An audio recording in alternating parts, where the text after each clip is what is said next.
দেশের মানুষ অপেক্ষা করবে না আমার আপনার জন্য। দেশের মানুষ সেদিন প্রমাণ করবে। এতদিন যাবৎ ওই মুখ পোড়ারা আমাদের নেতা সম্পর্কে যা কিছু বলছেন সমস্ত কিছুই ভুয়া এবং মিথ্যা। সবকিছু প্রমাণ করে দিয়ে সেই দিন ঢাকার মাটিতে আমাদের নেতা তারেক রহমান নতুন একটি দৃশ্য দেখবেন বলে আমি আশা করছি।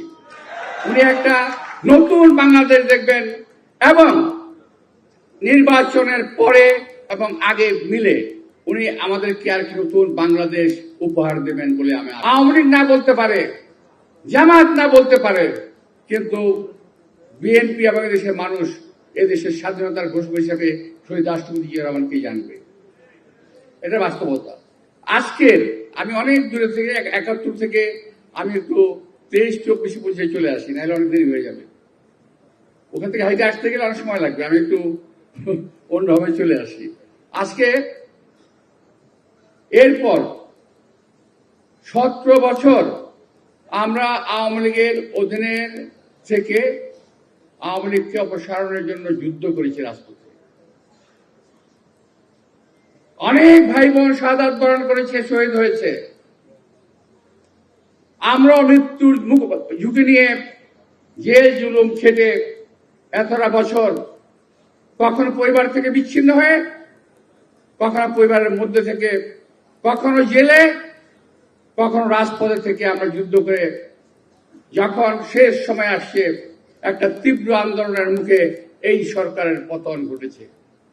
অনেকে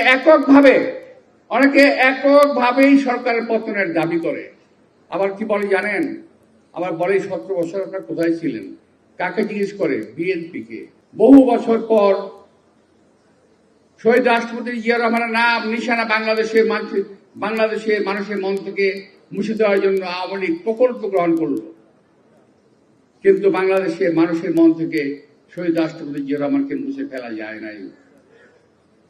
ইতিহাস থেকে শহীদ রাষ্ট্রপতি জিয়া রহমান মুছে ফেলা যাবে না। বাংলাদেশ যতদিন স্বাধীন থাকবে, ইতিহাস ততদিন শহীদ রাষ্ট্রপতি জিয়া রহমানের কথা বলবে।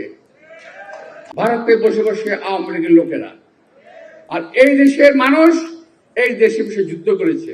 শহীদ রাষ্ট্রপতি জিয়া রহমান এই দেশে বসে এই দেশেই যুদ্ধ করেছে। উনি পালিয়ে যান নাই, কেউ ভারতেও যান নাই। প্রিয় ভাইয়েরা, স্বাধীনতার